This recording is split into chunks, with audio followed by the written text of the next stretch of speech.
Boker Tov les Koulam, bonjour à toutes et à tous, bienvenue à notre rendez-vous quotidien, l'étude du Ritat du jour. Aujourd'hui nous sommes le Yom Sheni, lundi de la Parashat Tazria et Metzora, le 26 Nissan 5786, 11e jour du Homer.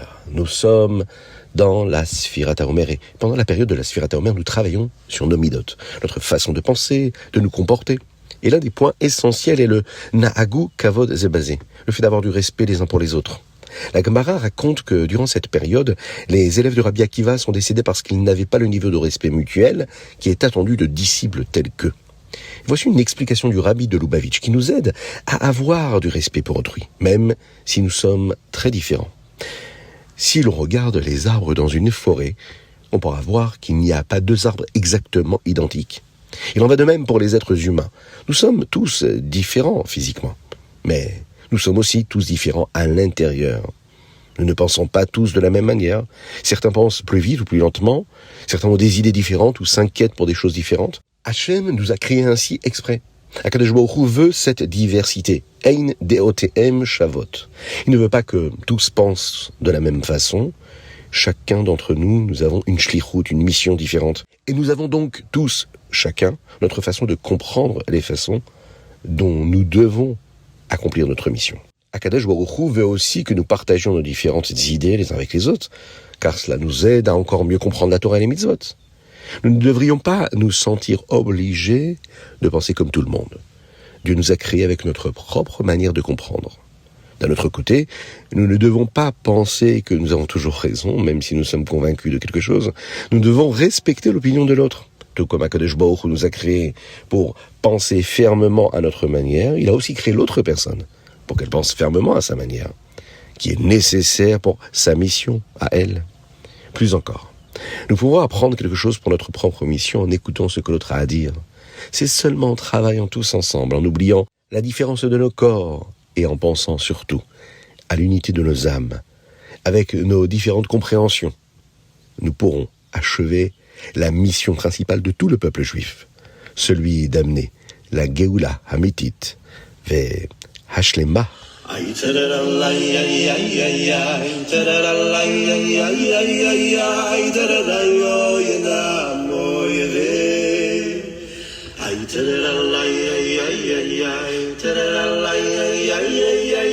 Nous dédions cette étude à tous nos frères en Eretz Israël, qu'Akadosh Baruch Hu les protège partout où ils se trouvent, Be'ezrat Hashem, en bonne santé, dans la paix, la sérénité, la tranquillité la plus totale, Be'ezrat Hashem. Et nous commençons avec notre Chumash. Dans notre Chumash aujourd'hui, nous avons pu le voir hier, le Ham Israël peut parfois recevoir ce que nous appelons la tsara'at. Il y a différents types de tsara'at, la tsara'at sur une brûlure, la tsara'at sur la tête ou les mentons d'une personne. Une peau blessée a un aspect différent de la peau saine environnante. Hier, nous avons appris que si une personne a une tsara'at sur une partie du corps qui a été meurtrie, mais pas par une brûlure, certaines règles différentes de la tsara'at classique, et aujourd'hui, nous étudions le cas d'une blessure par brûlure. Bien que les règles de la tsara'at sur une brûlure soient les mêmes que pour une contusion, eh bien, elle est comptée comme un type séparé. Il est important de savoir qu'elles sont distinctes au cas où une tache blanche se trouverait à cheval sur une contusion et sur une brûlure. La Torah nous dit que l'on mesure chaque partie séparément. Si chaque partie est plus petite de la taille environ d'une lentille, elle est trop petite pour être de la tsara'at. Même si, ensemble, la tache est plus grande que cette taille de lentille, elle n'est pas impure car ce ne sont pas les mêmes types de tsara'at. La personne est donc tahor, pure. Si les cheveux d'une personne tombent sur une partie de sa tête et qu'une tache colorée apparaît, cela s'appelle un netek. L'un des signes que ce netek est de la tsara'at et si les cheveux qui y repoussent deviennent de couleur or clair. Si le Kohen a un doute, la personne doit s'isoler pendant 7 jours. Et si le netek s'agrandit ou si des cheveux de cette couleur-là, or clair, apparaissent, alors la personne est impure, tamée. Si rien n'a changé, la personne doit raser les cheveux autour du netek pour mieux voir s'il s'étend. Il doit attendre encore 7 jours, et si rien ne change encore, la personne suit les étapes pour devenir tahor pur. Enfin, dans le Chumash d'aujourd'hui, nous apprenons comment les Kohanim distinguent la tsarat d'une peau simplement pâle.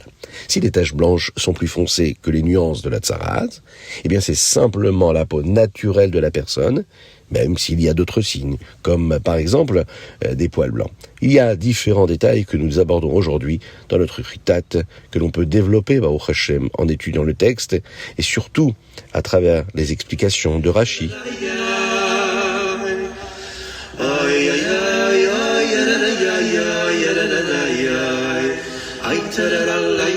Teilim, aujourd'hui nous sommes le 26e jour et nous lisons la deuxième partie du Teilim 119 Kuf Yud-Tet.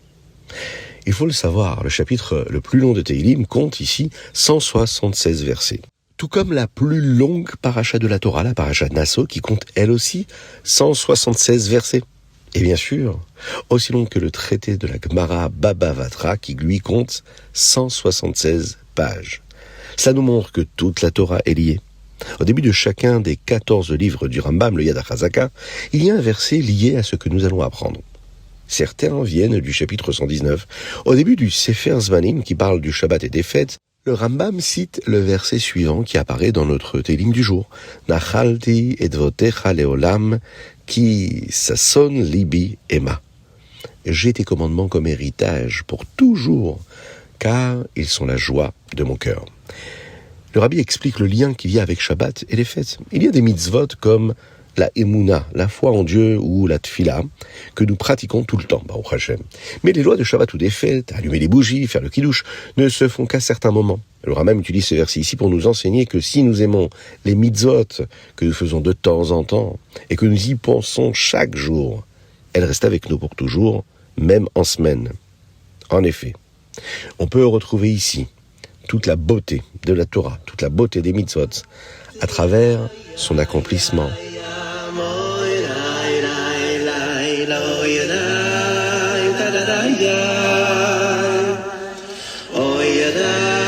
Tanya, l'Ikouté Abarim, nous sommes dans le chapitre 42. L'Admor Hazaken nous enseigne comment acquérir la Hirat Shamaim, la crainte de Dieu. Nous devons nous rappeler qu'il y a un Aïn Ro'a ve Ozen Shoma'at, un œil qui voit et une oreille qui entend. En pensant qu'Akadosh Baruch Hu surveille tout ce que nous faisons, nous ressentirons la crainte cachée dans notre âme grâce à la force de Moshe Rabbeinu. Ça ne signifie pas qu'Akadosh Baruch Hu ici a des lunettes spéciales, mais c'est une parabole. En réalité, Akadosh Baruch Hu, c'est tout ce qui nous arrive. Le monde entier fait partie d'Akadosh Baruch Hu puisqu'il l'a tout créé. Il sait ce qui se passe pour chacun d'entre nous, tout comme nous ressentons ce qui se passe dans notre propre corps. Et Akadosh Baruch Hu ressent chaque chose, il sait chaque chose.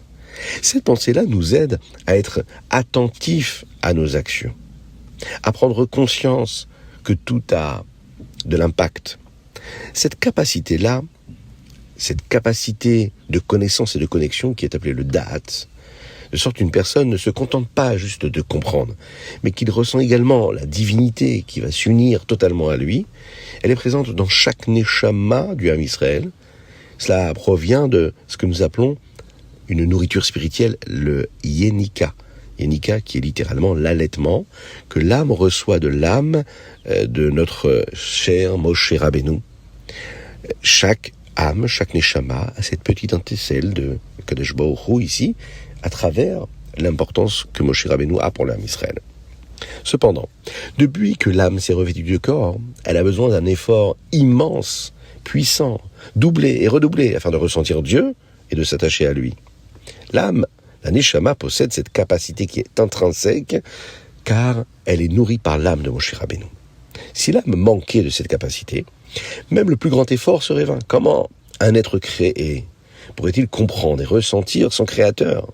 Comment une Neshama qui est enfermée dans un corps si étroit pourrait-elle ressentir la divinité et y être liée ? Néanmoins, même en possédant cette capacité-là, un effort est nécessaire pour parvenir à la compréhension et ensuite à un ressenti réel.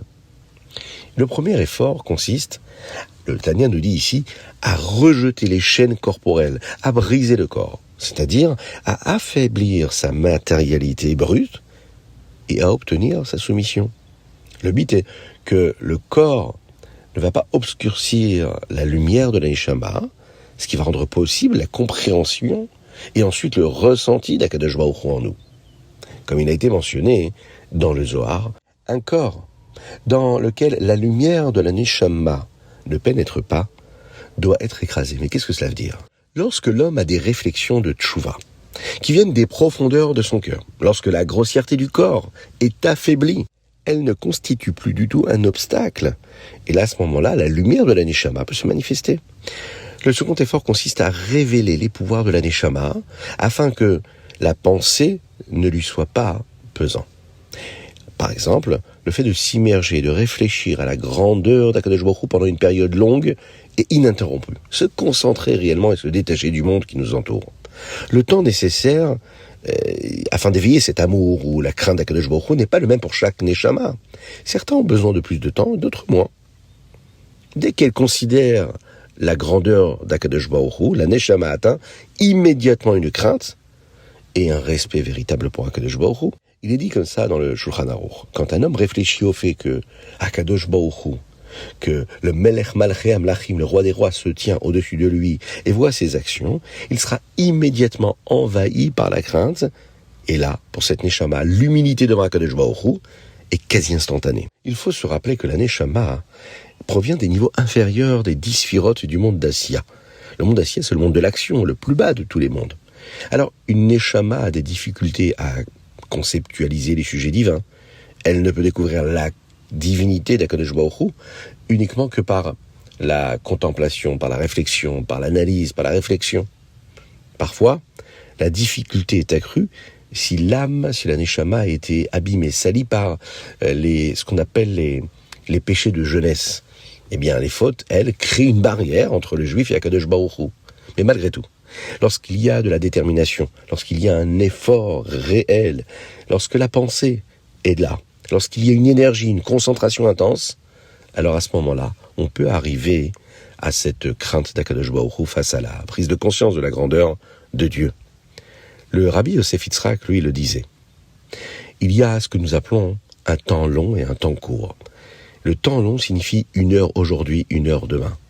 Et le fait de répéter cette concentration intense jour après jour va nous garantir que peu importe la bassesse de notre Neshama, elle finira par atteindre au moins la crainte, ce que nous appelons iratata, la crainte inférieure, celle qui suffit à empêcher d'agir contre la volonté de Dieu. D'ailleurs, le Rabbi rajoute que cet effort réussit sûrement même avant d'atteindre ce niveau de crainte à annuler la séparation qui a été causée par les avonotes, par les fautes. Alors, il faut, Be'ezrat Hashem, passer du potentiel à l'action. Et si cette crainte-là qui est naturelle et qui est toujours présente, eh bien, elle est réelle, alors à ce moment-là, on pourra la placer dans le domaine de la pensée concrète, dans le cerveau, et on pourra ensuite passer du potentiel au réel, tout simplement en se rappelant qu'Akadosh Baruch Hu est là. C'est ainsi que l'homme en vient à se détourner du mal et à faire le bien. Parce qu'Akadosh Baruch Hu est là, il entend, il voit, et s'il est là, et s'il entend, eh bien il nous donne aussi les forces d'agir et de faire ce que nous avons à faire à chaque moment de notre existence.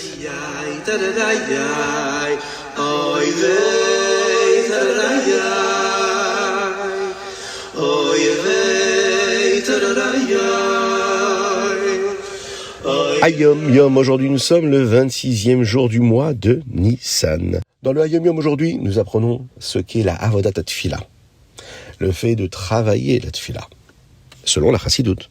D'abord, nous devons travailler sur nous-mêmes pour abandonner nos mauvaises habitudes. Et ça, c'est le mikvé qui nous le permet. Le fait de se tremper dans l'eau du mikvé. Ensuite, étudier la Chassidoute et prendre le temps d'y méditer avant de prier. C'est ce qu'on appelle se revêtir de vêtements sacrés. À Yom Kippour, le Kohen Gadol changeait de vêtements plusieurs fois. Et à chaque fois, il devait s'immerger au mikvé. Et bien, dans notre service de Dieu, nous devons aussi aller au mikvé quand nous changeons nos vêtements. Le Tanya explique que la Neshama a des vêtements. La pensée, la parole et l'action, ce sont les levushim, l'expression de la Neshama. Avant d'utiliser les vêtements spéciaux de la Chassidoute, c'est-à-dire penser, parler et méditer avec un esprit de Chassidoute, avec des mots et des pensées de Chassidoute, nous devons nous laver des choses auxquelles nous nous sommes habitués et qui ne sont pas correctes. Et c'est pour ce service de la prière, cet avodat Hashem, que le Rabbi Shlomo Zalman a fait preuve de Messirut Nefesh, de sacrifice véritable pour tout le Ham Israël.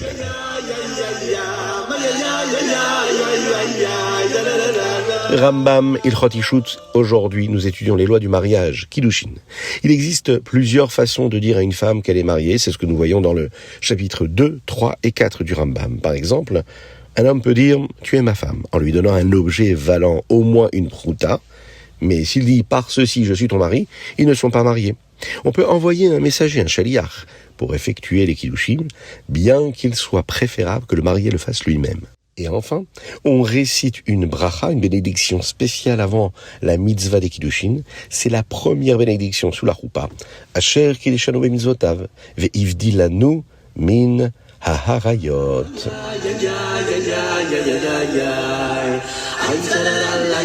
C'était le chitat du jour. Je vous invite à le partager avec le plus grand nombre, à participer, à vous engager en prenant un abonnement. Envoyez-nous un petit message, cliquez sur le lien.